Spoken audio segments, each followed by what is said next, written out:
Welcome to the SPEAKPact podcast, where high-performing speakers and the producers who hire them merge to give you the insider secrets to the lucrative speaking industry. Antoniette Roze, your podcast host and celebrated speaker agent, unveils insider success strategies. Discover a nexus of thought leaders and bookers, maximizing your potential in each and every episode. Your ticket to ultimate speaking success begins right here.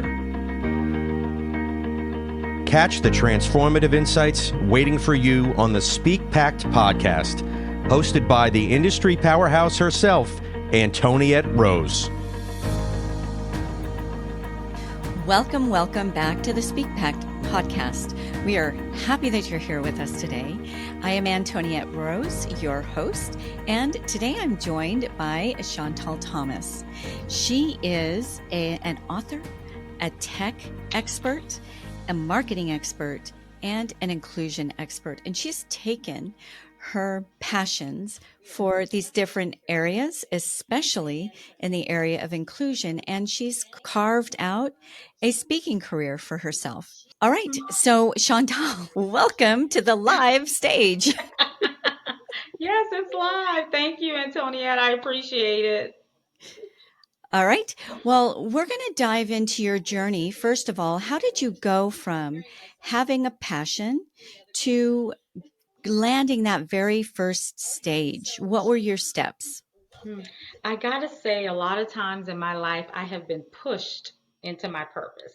And this is no different. I spent, of course, the majority of my career in corporate, and it was doing one of those annual performance reviews. And I was doing a performance review with my leader, and she stopped and said, Chantel, I think you should be a conference speaker. I kid you not. And that is how I got pushed into being a speaker because I didn't see it for myself. But in that moment, she saw it in me. And by the following, I think that may have been in the fall of the year. And by the following spring, I just took the leap and did it. My first one was an in-person event. And I just started going on websites and looking for speaking opportunities and identified this one website that had lots of them on there and applied and totally how they ask you to make your abstract, made my abstract and the three takeaways and submitted it and was shocked that they actually said, yes, welcome, we want you to be a part of it. And so that's literally how I went from, just being a person contributing, individual contributor inside of my workplace and having my leader actually push me into my purpose. Fabulous. So how did you know how to price your first talk? I knew because I just started asking around. So when I say I did research, I just started asking around. And I should also note that I spent the early part of my career being an event marketing strategist. And hiring those speakers is something I did. And so I just kind of knew like where the space was for a beginner without name recognition, brand recognition. I had none, but where I could kind of position myself so that I could possibly get picked up, and I did. Well, I love that you took a passion and you made a secondary career out of it. I know that are a marketing expert. You have been in tech in the past, which probably helped in all of these areas. I'll say that. Mm-hmm. Mm-hmm. And some of the things I feel like are very unique about you that also play into your success, your current success and your future success as a speaker, a keynoter, a subject matter expert, is your ability to speak on confidence, even as far as what you're wearing, right? We'll get into that, Mm-hmm. as well as brand awareness. Of course, that's huge one for speakers. You have to have a very clear brand because you have to be a sure bet Yes. in the eyes of an organizer.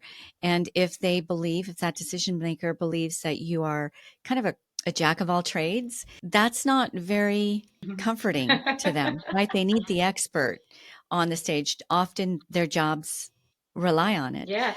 Um, you're also really good at connecting, activating, and communicating. So connecting people, activating them to action, and then Mhm. helping them develop their communication skills. So let's talk a little bit about what of those have helped you most Mhm. in speaking thus far, and what do you feel like the average speaker should really kind of hone in on to grow and scale as a speaker, keynoter, subject matter expert? I'll say that primarily, I know in speaking, a lot of times we like to have a signature talk. I have stared away from having a signature talk only because I'm saving that for one day when I get on the TED stage. So someday I'm going to get, work on a signature talk. But the reason why I do that is because of my years of experience in marketing. We always want something that is fit and unique for us. And I think of that the same way as I go forward as a vendor, essentially, and try to get the business of that event planner or that company. Like I want to give them something that fits what it is that they want. And so my marketing and communication skills, really land here because I have an approach that once I have a discovery call with you to kind of understand what it is that you're trying to do and who the audience is, then I come back to the drawing board and I literally write out three options. So, what is it that I think that you want, but giving you three different topics or ways in which I can reach your audience? Because connection is very important in communication. Communication is two-way. And so I believe very deeply in being able to fit what it is that I do inside of the brand that is hiring me or the organization that's hiring me. I don't want to come to talk to a dog conference and talk about cats. It's kind of the same. It's the same thing. So I think for me, communication lies very deeply in understanding your audience and then understanding what it is that the people who hire you are trying to convey. That's going to land with that audience. And I like the idea of giving you three options because I love everything in threes and I love alliteration. And I kid you not, every time I have an opportunity to throw in something in threes or alliteration, I do it. So I give normally three options, and you can choose, like what is it that you want me to deliver, and then I come back and I develop myself, get ready, develop the talking points, develop the slide if that's relative, in order to deliver that particular talk for that particular audience.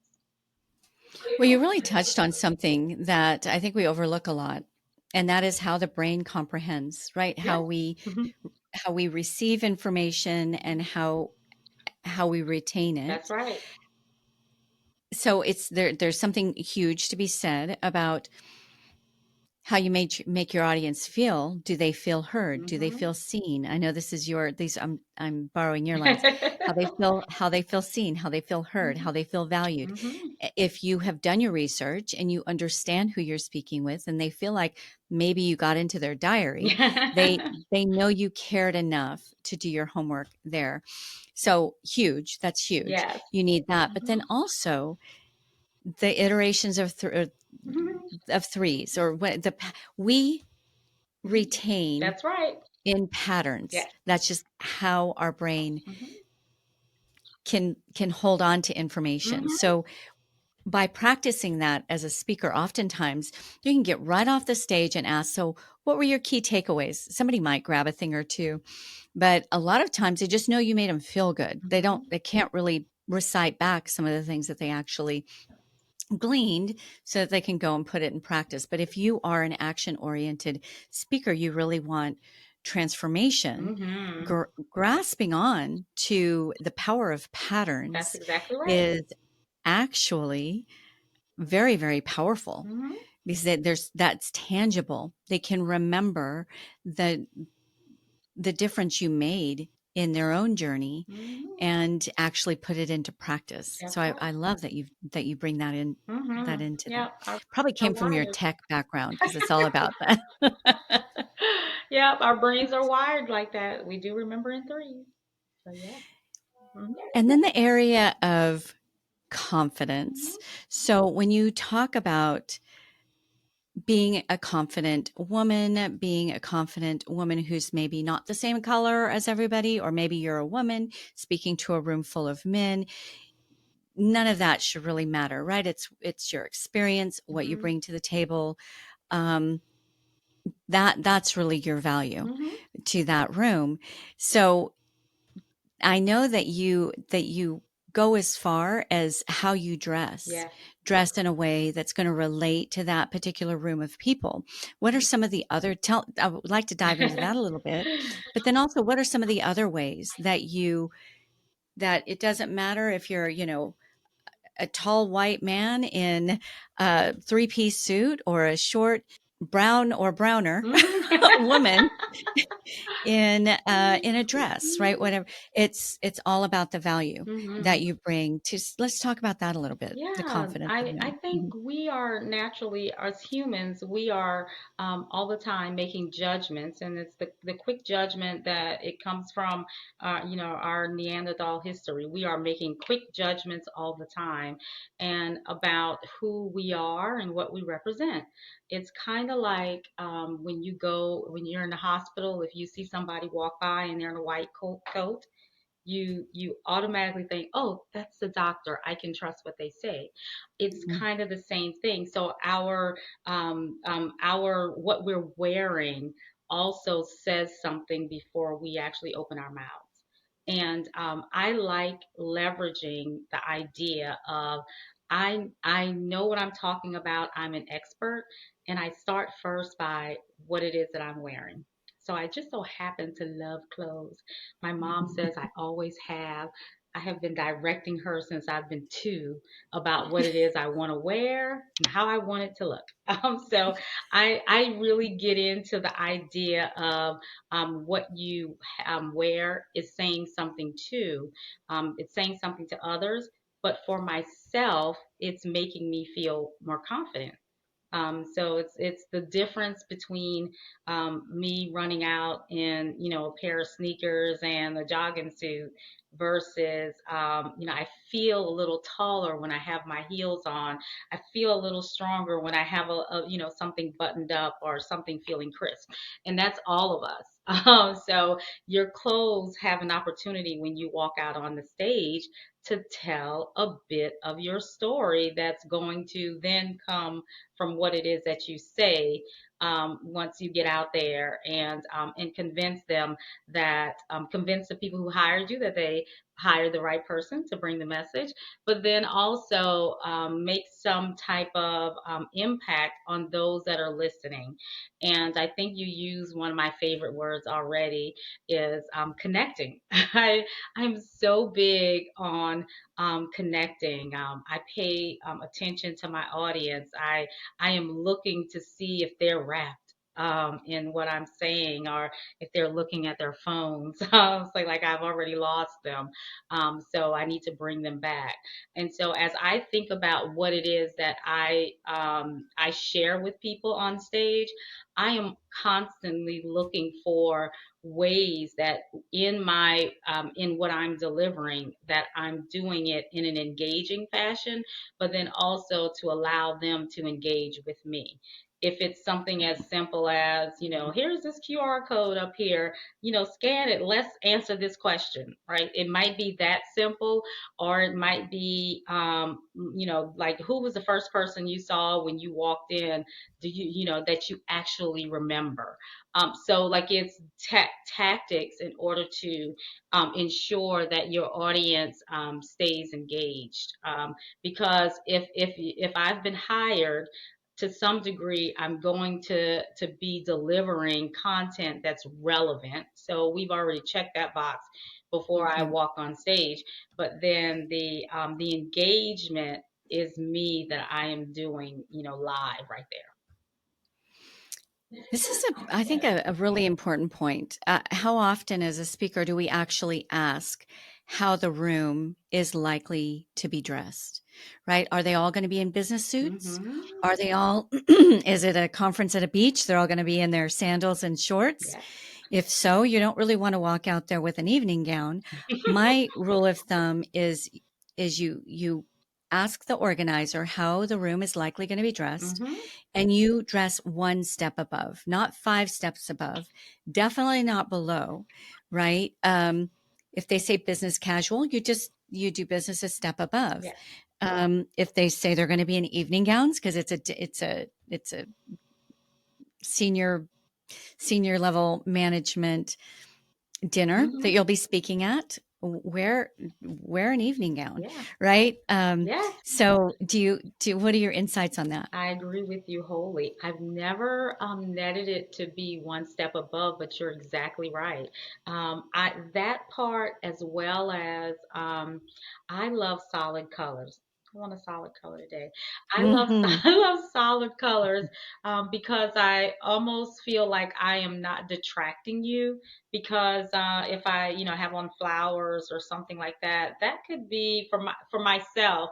Like, if I see someone in like a pattern item, I don't know why, but my mind will begin to wonder, because the patterns do something to me. And so, because of my own inability to focus in situations like that, I almost always will wear a solid color, because I think that now, and I do another thing is I try to wear one color if I can.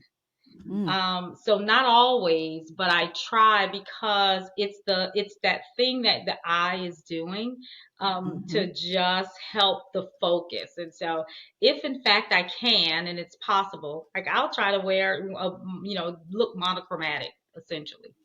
Yeah. Oh my goodness. Okay, you are so right. The eye is directly connected to the brain. And if you're coming out all flamboyant, unless that's part of the brand or part of the event, Mm-mm. you are they can't hear you. They can't hear you past all of the patterns on your clothes or your great big gaudy Mhm. earrings, Yeah. or something else that's really flashy.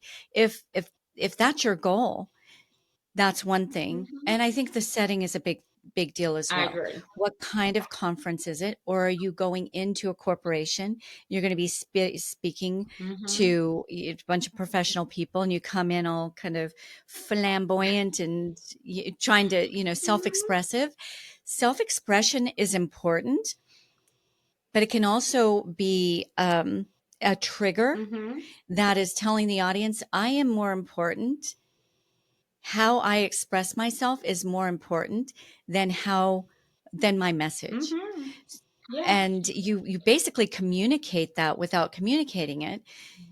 As you walk in, we just had the whole thing, in the Oval Office. Everybody's in three-piece suits, and another president from another country is in, he looks like he's going to go jogging. And I know there was, reasons Mhm. for all that, Mhm. but it felt inappropriate and a little bit distracting, and doesn't don't want to get into politics at all, but it was misplaced, and it did take your mind. It did, when you're thinking on something, you're missing what's actually happening in the moment. Very, very important for Mhm. speakers. Yes, self-expression, Mhm. but how far should you take that? And are you going to be wearing earpiece microphone that comes like that? If that's the case, Yeah. if you have dangly earrings, all you're going to hear the whole time you're talking and moving around is that earring, you know. clicking around. Yep. If you have loud shoes and it's a solid stage and you're walking back and forth, that can be distracting. Mm-hmm. These are subtle, but really, really important reasons to think about what you're going to wear Exactly. beyond expressing yourself and looking fabulous, but also appropriateness, distraction. What is this going to add to or distract from that audience being able to receive what I came here for? And that was to create transformation You and to said it. give them my message. You said it. I also like one other thought around being different. It all being different also has another effect, and I can't remember the researcher that has this idea called the red shoe theory. But the red shoe theory is when you expect everybody else to be in, a beach outfit, and you walk in a full suit with high heels, it actually has the effect um, of you doing the power play. So sometimes, because what happens is the people will remember the difference maker. And so it's called the red shoe theory, and I'm reading up on it a little bit now. So I invite your audience to read up a little bit on it. Yeah. It's the red shoe theory. And I can't remember the researcher, so I can't even attribute it appropriately. But it also has it's almost like a dual effect. So like looking like the audience and then also using it to stand out when you're not looking like the audience.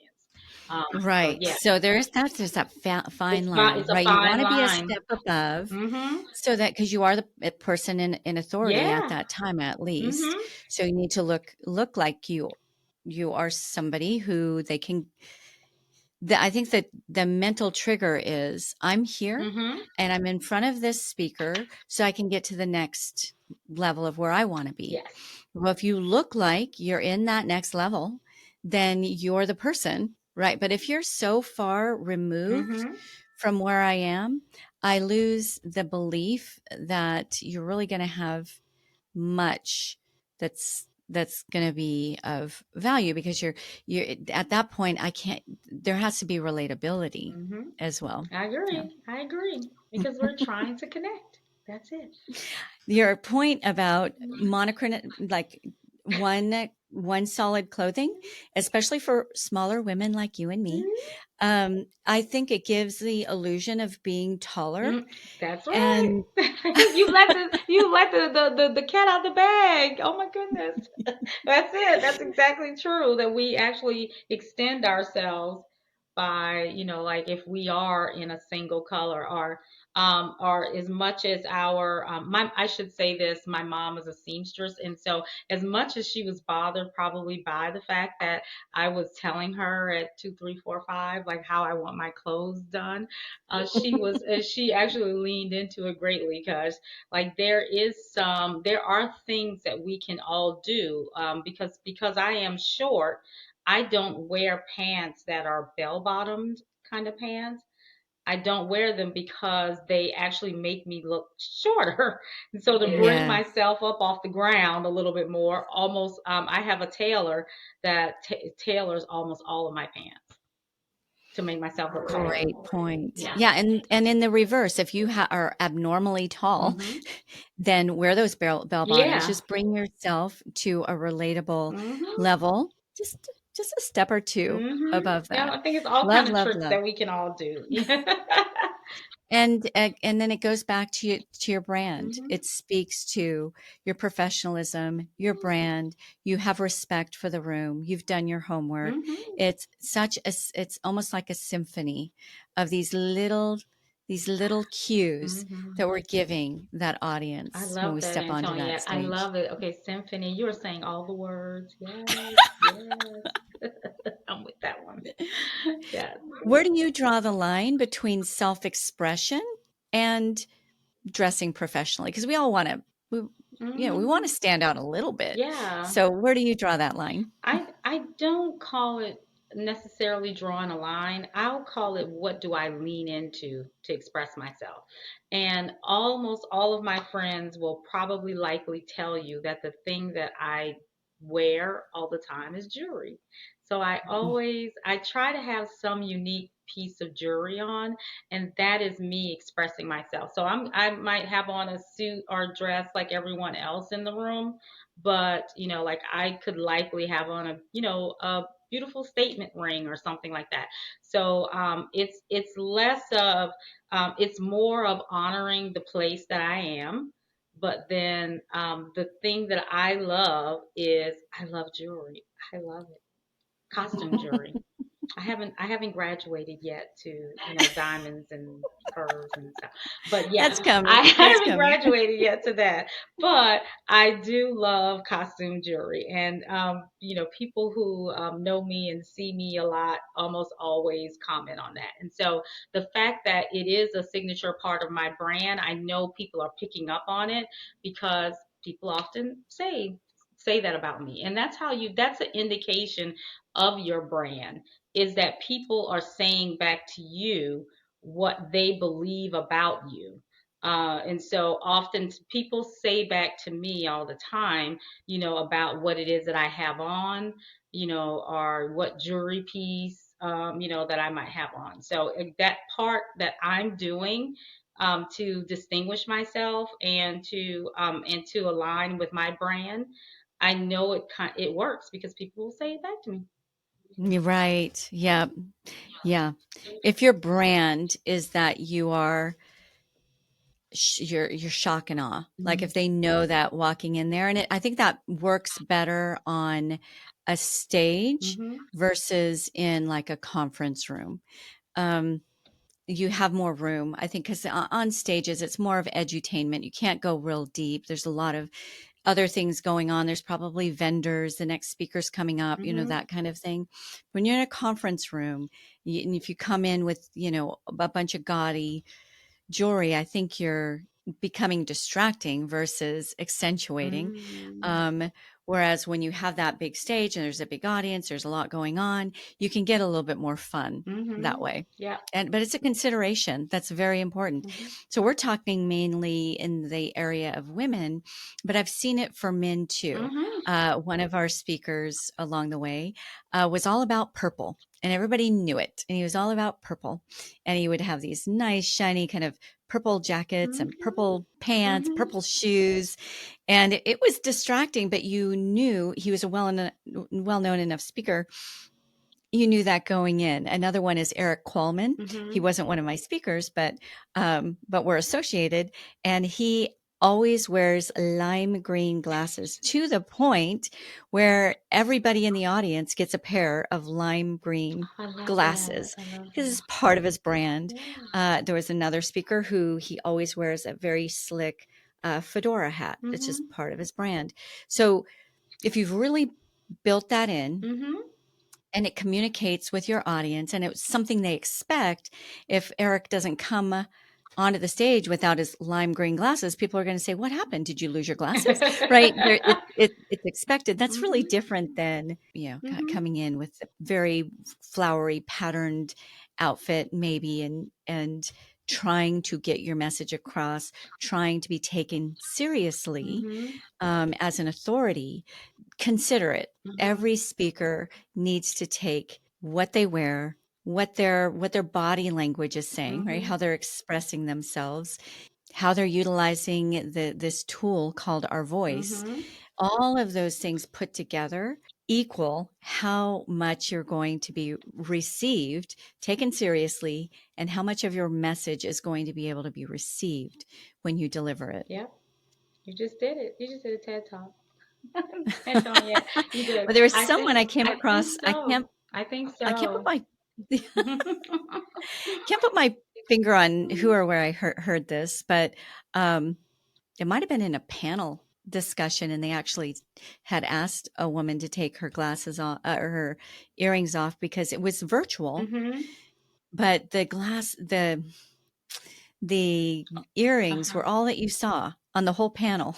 They were, Of oh, oh, yeah. And like I think the point that you made about aligning to your own sense of this is what I want to do to express myself, versus the job that has to be done.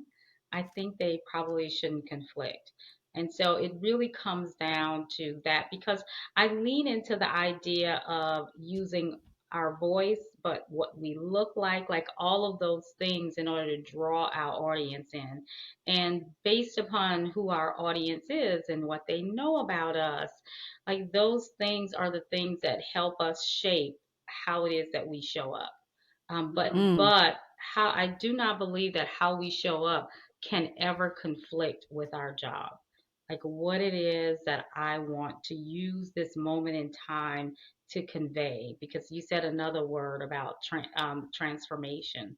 Like hmm we cannot miss the opportunity to share the thing that we're sharing for the benefit of the people that we are trying to serve. And I look at that very clearly as this is my audience. I want to serve them in this moment in time by sharing what it is that I know that is hopefully going to transform their lives. Boom, you said it so well. That's it in a nutshell. It's about them, Yeah, not about us. yeah, If they're showing up expecting those lime green glasses, then you're letting them down, right? By yeah. not coming up with that. But if you're dressing to your brand as well as the brand of the room Mhm, that you're speaking with, that has to be part of the consideration, mhm. That's right? it. Yeah. Yep. So good. Such goodness. I know at about this point in our talk together, there are Speak Pact people within the Speak Pact audience who would like to know, how can they reach you? Where do they find you?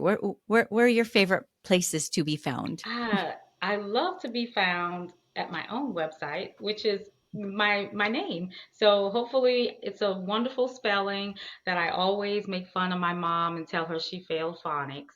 But here it is. It's just chantelthomas.com, but it's with an S. But my mom, like I said, totally failed phonics. And it should be with a C. And all three of my children have C names because I told you I love alliteration. And so they they all have C names, and they all make fun and tell me that someday I should go and get my name changed, the spelling. But for Uh, now, you got to stay that step I got above. So keep the S. yes, I gotta get rid of the S. That's what they keep telling me. I should be a C like them. But for now, I'm sticking with it, and it's chantelthomas.com. You can totally go there, or you can go to LinkedIn and type my name in. And I'm publishing a newsletter now on LinkedIn as well, because I am. So when you started out, you talked about the fact that I talk about marketing, but I also talk about inclusion and culture, and that is because again about the audience that I'm serving. I just believe that there is so much opportunity inside the workplace to bring joy and happiness. And the data suggests that companies who do that actually gain more. And so I write a newsletter about that. It's called Total EX, and it's EX stands for employee experience, and that is my chosen profession after I have kind of turned the corner a little bit from marketing, and then as I also do this thing. Speaking. I love this. I love this. I love it comes really down to one thing for me is I just like to connect. And I think of it as connecting with people in multiple mediums. I write, I mentor, I consult, and I speak. Okay, I love it. So, Chantel, and I say it wrong, Chantel, Yes, that's good. Shantell, in case you're just listening. Of course, this will be in the show notes. Hmm. And then Thomas, Hmm. THOMAS.com. And Total EX, like experience Hmm. newsletters. Let's talk a second Okay. about LinkedIn newsletters. We actually started one a month or so ago, and I am loving it. Talk about a platform for speakers not only to be heard and found, but their messages to continue to reverberate and get out there. Such a powerful tool. It It's is. free, Mm-hmm. right? You don't even have to be on the paid version of No, LinkedIn. no.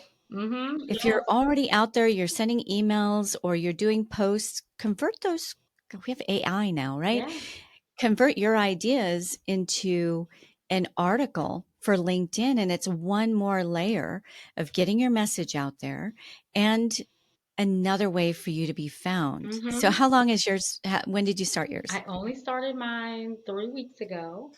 Oh, Um, just three a weeks. I'm baby. so new. I'm so new at it. But I like it. I like that it's very easy. LinkedIn makes it very easy, and I just go out and write whatever of the. There are 6 stages of the employee experience, and so like each week I pick a stage, of the employee experience, from recruiting, onboarding, all the way to developing, transitioning, etc.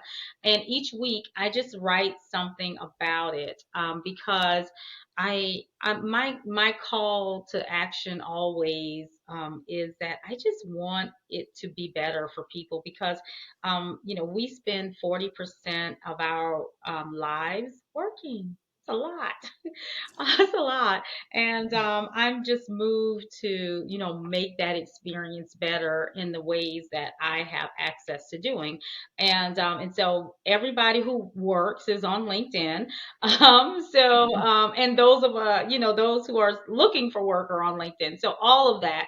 And so I think that LinkedIn is a wonderful platform, to reach those around what I'm talking about. And I'm talking about a better employee experience for all of us. And so Mm. I'm excited. I was excited when I got to like 100 people on my subscription. I was like, 100 people want to know about my little newsletter. So yeah, yeah. So it's so new, and I like it. Yes. Okay. Keep doing that though. Your Yeah. message is important and it is a very fabulous layer, hmm another way Yeah. of being found by those looking for experts in your field Yep.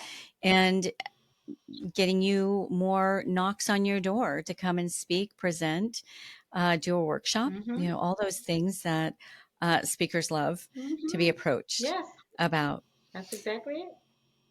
Tell me one more Mhm. thing. My signature question Go at ahead. the Mhm. close of each episode of SpeakPact, and that is, what is, if for maybe a high performing professional who wants to take their expertise and really start attracting more engagements, more speaking engagements, what would you say the first step should be for them, or this next step Mhm. should be for them to attract not only more engagements, but maybe even higher quality, higher paid engagements?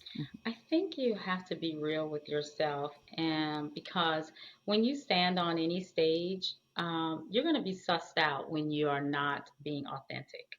Mm-hmm. And so I encourage you to really spend time thinking about, who you are and what you naturally convey in non-speaking, areas, right? Because, who we are in anything is who we are in everything. And so if you can just, isolate what is it that, you authentically bring to, the dinner party table. I'll say that. What is it that you always talk about and are, and what people think you are when you're at the dinner party? At the dinner party. Start there maybe. Start at the dinner party. Like, what is it that you, share and what people think about you when you're at the dinner party? And now, can you bring that to the stage? And I say that because, uh, it's just authentic, right? You have to be authentic in order to stand on the stage, because if you love dogs, but then you get hired to talk about cats, you're gonna be sussed out. So don't do that. So I would say, as a first step, really lean into what it is that is authentically you, so that you can find the spaces that embrace that and talk about it. I think, like, when I started out, I used to use the moniker of, grits. girl raised in the South. Mm. Um, because that's who I am. I'm a grits. I'm like I'm a girl raised in the South, and so I have a very folksy tone. People like me because of it. It sounds very welcoming, and so it would not be authentic for me to get on the stage and affect a New York accent. I don't even think I could do it. But but think about it from that perspective. Like lean into what is authentically you and what you commonly bring to the dinner party table, and then bring that to the stage. Oh, that was a really, really good point. And I think that was something that hurt a recent U.S. politician, love her or not love her. One thing that did hurt is when she was in a different crowd, she would try to have the accents or Mhm. try to, in her attempt to relate to the crowd, she would do that. And you're exactly right. Yeah. That's spotted from a mile away. It feels fake. It Hmm. doesn't feel real. Yes. And we would have, just more enjoyed her being real, herself. Hmm. So as speakers, if we go out there, let's say we're talking to a room full of grits, Hmm. girls raised in the South, and you were raised in LA, right? I'm not going to start trying a Southern drawl. Exactly. It's not Exactly. going to work. They're gonna figure it out. They're gonna suss you out. They just really are. So real, be authentic, Hmm. be yourself, but also be appropriate and respectful, Hmm. right? And then it's your message that shines. It's that transformation that you're bringing that shines. And you just glow as a human. I think we can hide ourselves, Hmm. right? You could, if you had too much going on, we don't get to see Chantel Hmm. Thomas. Yes. I knew I said it wrong. It's okay. Sean. We'll just blame my mom while we're here. It's okay. Uh, you have to be able to be found in there as well, Yes. so that we relate to what we can relate to. Right? If you're too far removed, um, we got to be able to latch on to this is a human being. Yes. I believe in. Hmm. I believe is honest, authentic. She has integrity and some flair and style, Yes. but that's not overpowering. That's exactly Yeah. it. You nailed it. Good stuff. Wow. Thank you for being with us today. This was a lot of fun. It's a really kind of a subject matter I hadn't really dove very much into on the Speak Pack show. So I'm glad we just kind of dove in with those red bottom shoes together. Love it. Love it. It was really indeed a pleasure. I sincerely appreciate it. Well, everyone, look up as Chantal Thomas. Mhm. You can find her on LinkedIn. You can find her at the.com, but find her. She is a wealth of knowledge in branding, in marketing, and also in her passion Mhm. of the customer experience Mhm. and inclusion and making sure that everybody feels heard, they feel seen, and they feel valued. So definitely look her up and connect. And I so appreciate you being with us today. Oh, thank you. I appreciate it.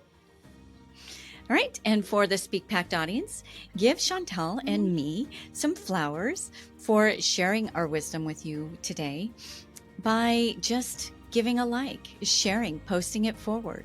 That not only goes a long way for you showing your generosity to share value with others, but it also goes a long way in just giving that appreciation to your hosts. So thank you for doing that for us.